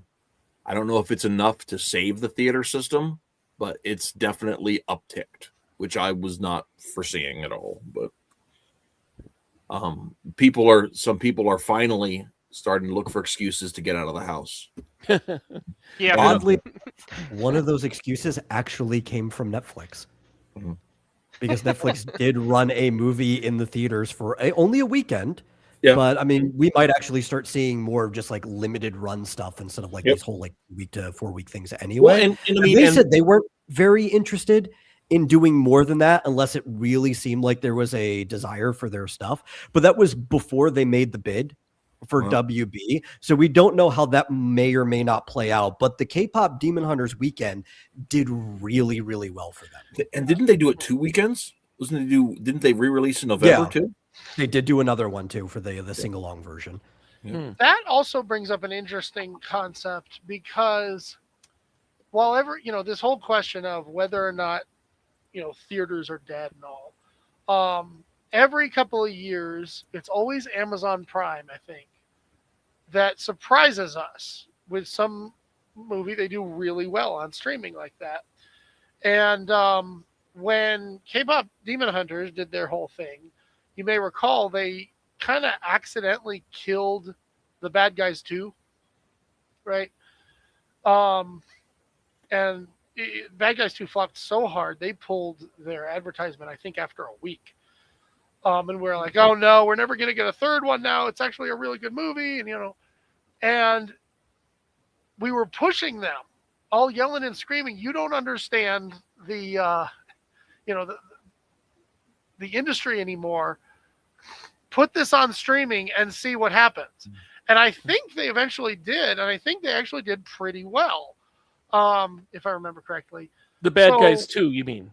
Right. Okay. So, yeah, that may be a bit of evidence that, first of all, it's already evidence Hollywood is obsessed with the box office, and it's understandable. They want to see guaranteed numbers now, right?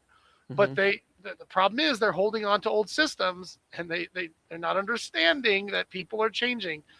Something like that may have been a bit of a small wake-up call, because it seems like DreamWorks figured it out.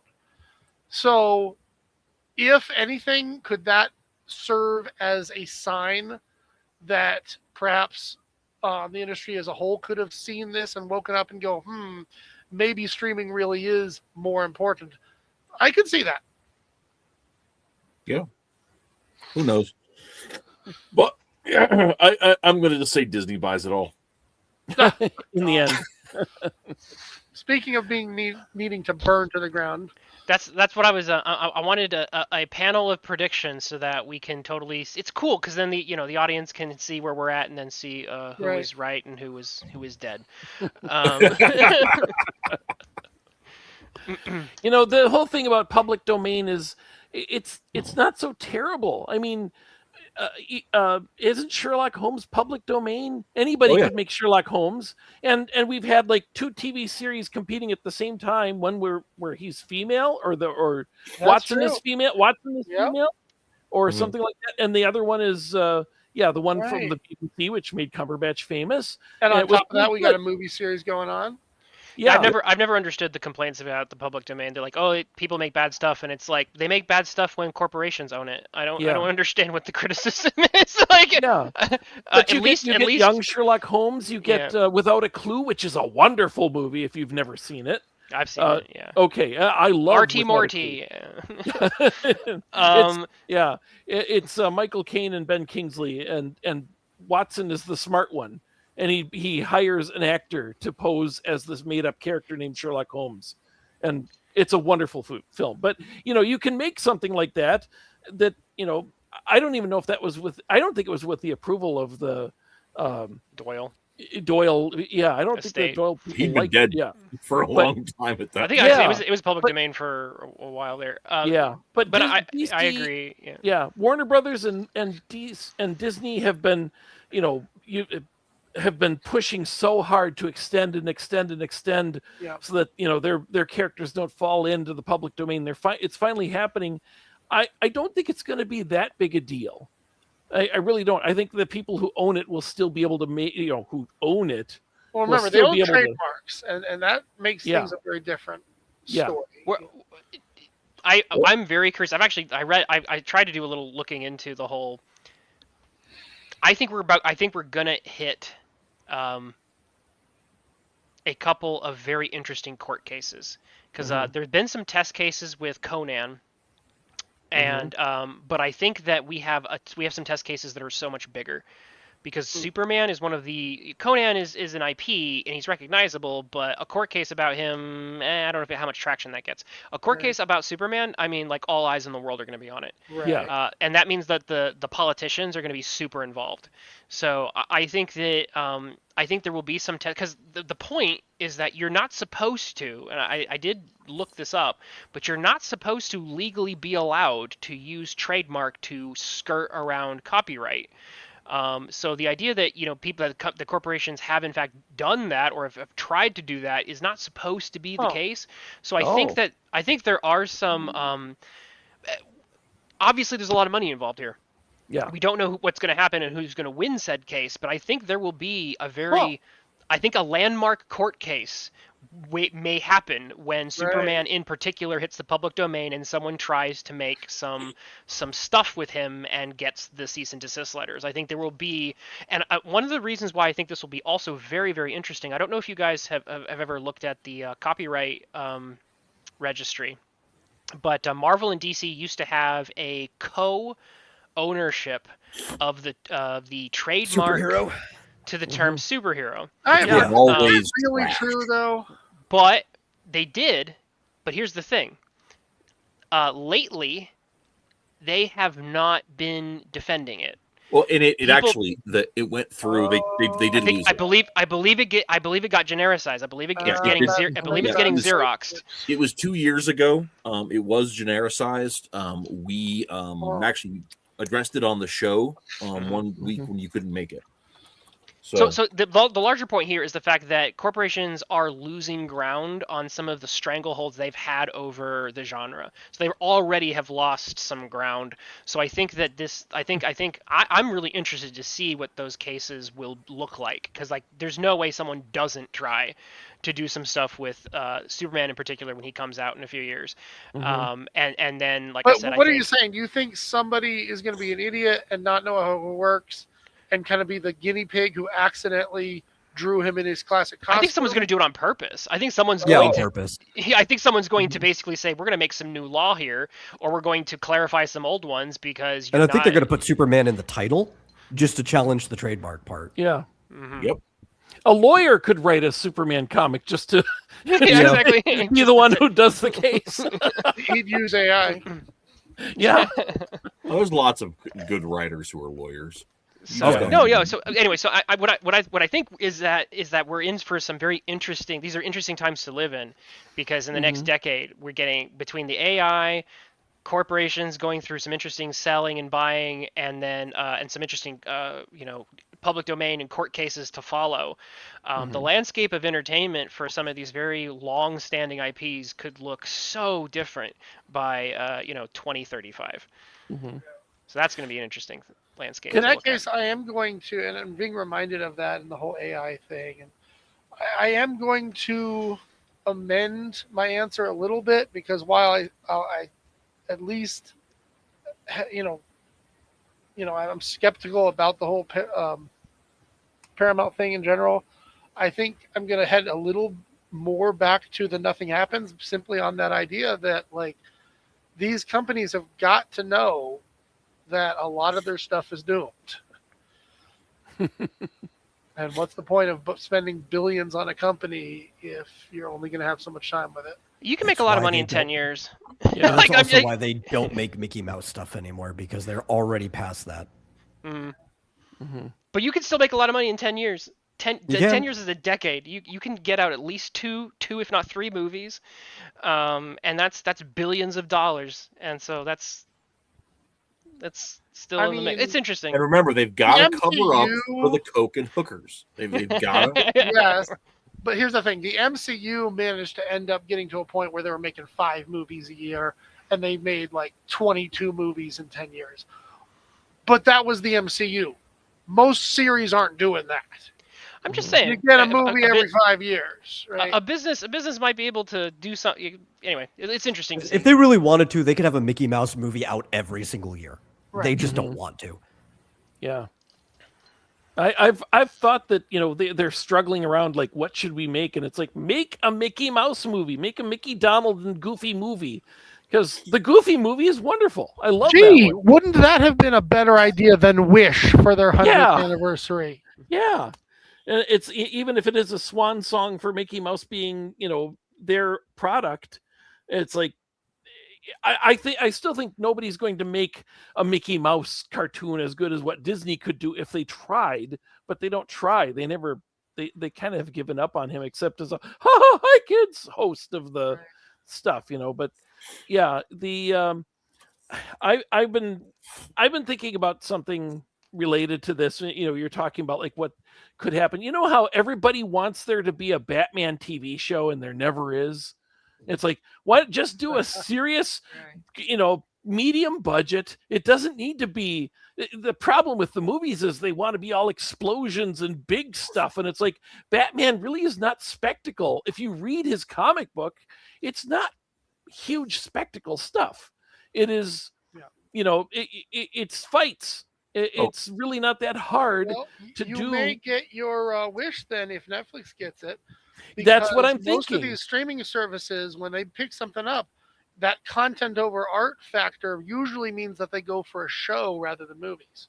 And that's why I'm thinking that would actually be a good thing if they got it, because I tell you what, I have been thinking of a series. The right way to do a Batman series would be to do a Boy Wonder series where it's from Robin's perspective.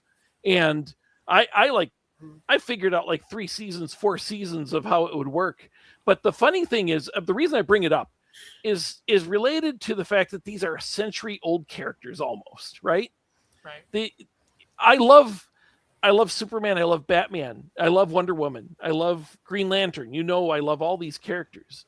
But in trying to think about how to adapt Batman and Robin to a modern day, I ran into a couple hurdles, such as, first of all, there really aren't circuses. And as of this year, there really aren't movie theaters. And those are crucial to the origins of those two characters. It's like, and you also have it used to be that, Bruce Wayne was a wealthy man. He has a car. He has a few things in this subterranean thing that he's able to make. A man And now he's like the most wealthy man on the planet, in order to justify how he can lose $1 billion Batmobile every year, Right. And it's stupid. He should be just a wealthy man, not the wealthy man who should be on all the magazine covers and everybody recognizes him because he's eligible bachelor and he's worth more money than anything else, And and if you are that, how did why was his dad a doctor if he was also a billionaire? In order for Bruce to be a billionaire, was it just a couple $100 million? Even then, why was he being a doctor? And if he was a doctor, if he was a wealthy doctor, why is he going to a movie theater and walking through an alley? And then why is he being shot by an Irishman? It's like none of this stuff is all a century old. Yeah, and I've talked multiple times on this show about why, at a certain point you have to ask if you need to send someone back to their original time period. Right, because it's like, then I love Superman, but it's like, Superman. What? The Irishman? Shot by an Irishman. I just keep thinking about that line. I'm like, come on. I didn't do it. I was gonna say you gotta point out my people's failings every time, Hutch. I swear. Not that, it's just that's Hollywood's failings. All of Batman's enemies are drunk Irishmen too. Italians and Irishmen wearing the hats from the 40s. And if you were really fighting street crime, I'm sorry, he'd be mostly politically incorrect. You couldn't do it. You can't do a real facing the street crime that's out there now, because you can't have that. That's why he's stuck in this old zone. See, I thought you were talking about back in the 90s when all the terrorists were Irish. Yeah, and then you have Superman, who is raised by a 2-parent family in rural, wherever. It was originally upstate New York, and then he goes to work for a newspaper. And his rocket lands and is not detected by anything, so that it can put down and be seen by these 2 people who find it and then obscure it. And it's all becoming more and more improbable. And then you also have, all these facial recognition and all the sorts of stuff that causes trouble for all this. And then you've got the fact he works for a newspaper in an age where nobody has newspapers. I mean, 10 years from now, it's going to be utterly meaningless. And by the way, James Bond is already facing the same thing, right? Because a spy nowadays is not somebody who goes undercover in another country. It's someone sitting behind a computer analyzing data from a satellite, right? Yeah. The movie XXX really kind of satirized that, you think you can infiltrate criminal organizations in a tux, and he's in a you have to send an Rammstein attractive concert. woman. to marry a senator or something. Like that's Yeah, how you yeah, Right. get yeah. signed. That's the real ticket. Okay, You want to find all now, the spies? Look at the Chinese foreign exchange students. back up a little bit. Back up. Witless, Okay. Witless has got to take off. I think Yep. we've pretty much talked about everything we can anyway. So, unless anybody has any final words about the merger, we'll go ahead and sign off here real quick. I like the Metal's point about the Mickey video game. The one for Nintendo actually had a Oswald the Rabbit, and Disney. Yeah. It's relevant because Disney actually had to buy the rights to Oswald, which is Right. owned by somebody else. They actually traded a human being for the rights to Oswald. They exchanged contracts. Yeah. That was an Yeah. older one at this point. That was Epic Mickey, not the one I was talking about, but Okay. that is very relevant to this point. Yeah. Okay. Sorry. It made me think of that. They've bought that, and now Oswald the Rabbit's going to be in public domain too, or probably Yeah. already is. Yeah. The platform I'm talking about literally came out like this year. It's Okay. some Disney Adventure Island game. It's a 2D side-scrolling platformer.